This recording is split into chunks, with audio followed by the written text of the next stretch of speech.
Hello friends, क्या हाल चाल आप सभी के।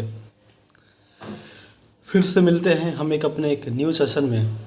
जैसा कि हम लोग लास्ट सेशन में सिंध विलय के बारे में अध्ययन कर चुके हैं, तो उसके आगे के हम अध्ययन जारी करते हैं। कि उससे पहले हम लोग थोड़ी सी बातचीत करते हुए और क्या चल रहा है आप लोगों के, और पढ़ाई कैसे चल रही है आपकी, और आप लोगों ने क्या क्या सोचा आने वाले समय में आप लोग को क्या क्या अपने लक्ष्य को हासिल करना है, आप लोग क्या बनना चाहते हैं। इस चीज़ का डिसाइड कीजिए, अपने माता पिता का नाम रोशन कीजिए।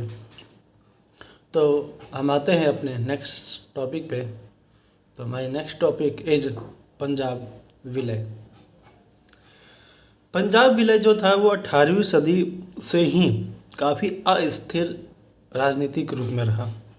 मतलब वहाँ पे राजनीतिक रूप से अस्थिरता रही, और जैसे जैसे मुग़ल सिख संघर्ष, नादिर शाह, अहमद शाह अब्दाली, मराठों का आक्रमण इत्यादि, इन सभी के कारण पंजाब में एक अस्थिरता बनी रही। 1790 के दशक में सुकरचकिया मिसल के रंजीत सिंह ने धीरे धीरे मजबूत बुनियाद रखी। लगभग 5 दशकों के शासनकाल में इन्होंने पाकिस्तान के अधिकांशतः भूभाग पर अपना शासन नियंत्रण स्थापित किया, जो कि थोड़े बहुत एरिया लेके, मतलब पंजाब के आगे हिमाचल प्रदेश, कश्मीर इत्यादि क्षेत्रों पर इन्होंने राज किया। रंजीत सिंह ने एक पंजाब को एक राजनीतिक रूप से स्थिर सरकार दी, और समकालीन दो शक्तियाँ अफगान एवं अंग्रेज़ों को साम्राज्य से सुरक्षित भी रखा। इन्होंने अंग्रेज ने सुरक्षा के लिए दो तरीके अपनाए। एक तो मित्रता की संधि 1809 में की गई थी, तो इस सिंध में भी हुआ था। इस संधि को अमृतसर की संधि के नाम से भी जाना जाता है। तो दोनों की सीमाएं जो थी सतलज नदी से की गई थी। सतलज के पूर्व में अंग्रेज और पश्चिम में रंजीत सिंह का शासन था। और दूसरी तरफ रंजीत सिंह ने सेना के आधुनिकीकरण पर ध्यान दिया। आधुनिक एवं विशाल सेना का गठन किया। माना जाता है उस समय इनके पास लगभग 75,000 सेना रही थी। इन्होंने तोप बंदूक बनाने के कारखाने भी स्थापित किए, और यूरोप के अलग अलग नागरिकों को अपने यहाँ सेना में शामिल भी किया। रंजीत सिंह सिख धर्म का अनुयायी होने के बावजूद इन्होंने कभी धर्म के आधार पर प्रशासन में इन्होंने कोई भी भेदभाव नहीं किया। रंजीत सिंह एक वाकई बहुत अच्छे और शक्तिशाली शासक हुआ करते थे अपने समय में। 1829 के इनके मृत्यु के पश्चात अन्य भारतीय राज्य की तरह इनकी उत्तराधिकारी को लेकर संघर्ष प्रारंभ हो गया, और रंजीत सिंह के बाद क्रमशः खड़क सिंह, ननिहाल सिंह, शेर सिंह और दिलीप सिंह मुख्यतः शासक बने, और 1843 में दिलीप सिंह गद्दी पे बैठे। इनकी मृत्यु के बाद उत्तराधिकारी को लेकर संघर्ष प्रारंभ हुआ। लगभग इसका लाभ उठाते हुए अंग्रेजों ने 1849 में पंजाब का विलय ब्रिटिश साम्राज्य में कर दिया। अंग्रेज एवं सिखों के बीच कुछ युद्ध का भी उल्लेख मिलता है। हम देखते हैं उनमें से कुछ प्रमुख युद्ध। पहला युद्ध था 1845-1846 में, जो कि इस युद्ध में सिखों की पराजय हुई।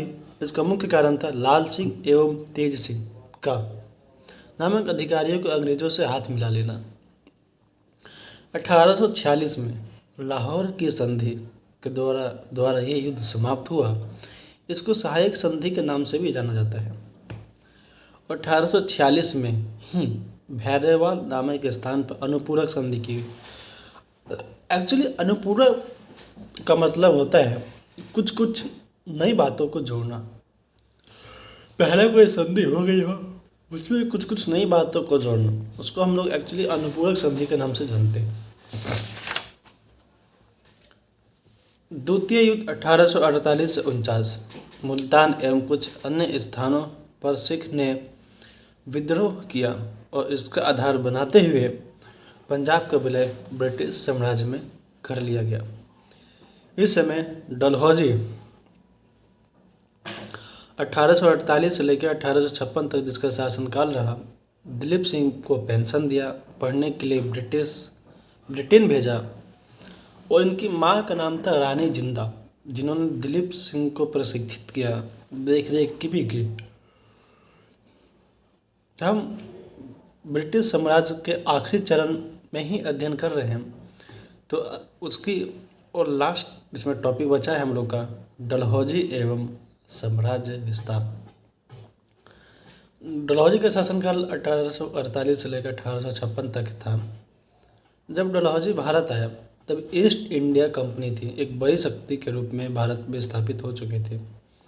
उस समय ब्रिटेन में ब्रिटिश अर्थव्यवस्था पर मंदी का प्रभाव था और भारत में विस्तार एवं भारत में निवेश के लिए ब्रिटिश पूंजीपतियों द्वारा सरकार पर दबाव बनाए जा रहे थे कि अधिक से अधिक प्रत्यक्ष रूप से शासन की जाए। अभी तक इनका अप्रत्यक्ष रूप से शासन रहा था भारत में, लेकिन उद्योगपति द्वारा, बुद्धिजीवियों द्वारा, ब्रिटिश पूंजीपतियों द्वारा अधिक से अधिक शासन करने की बात की जा रही थी। इस पृष्ठभूमि में जहाँ तक संभव हो सका अंग्रेजों का साम्राज्य विस्तार एवं विलय की नीति को प्रबल दिया। युद्ध के द्वारा किन किन राज्य को मिलाया गया, जैसे 1849 में पंजाब का विलय, 1850 में सिक्किम का विलय, 1852 में दक्षिण वर्मा का विलय, और शांतिपूर्ण तरीके से जिसको बोलते हैं गोद निषेध नीति यानी डॉक्ट्रिन ऑफ लैप्स के द्वारा मिलाया गया।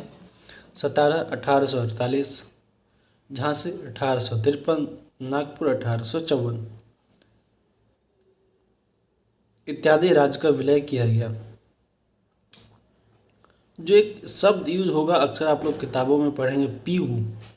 जो पीगू शब्द है वो दक्षिणी वर्मा के लिए हम लोग यूज किया जाता है। जो राज्य अंग्रेजों द्वारा स्थापित किए गए थे एवं अंग्रेजों के अधीन थे, अंग्रेजों की अनुमति के बिना गोद लेकर उसको उस राज्य के उत्तराधिकारी घोषित नहीं किए जा सकते थे।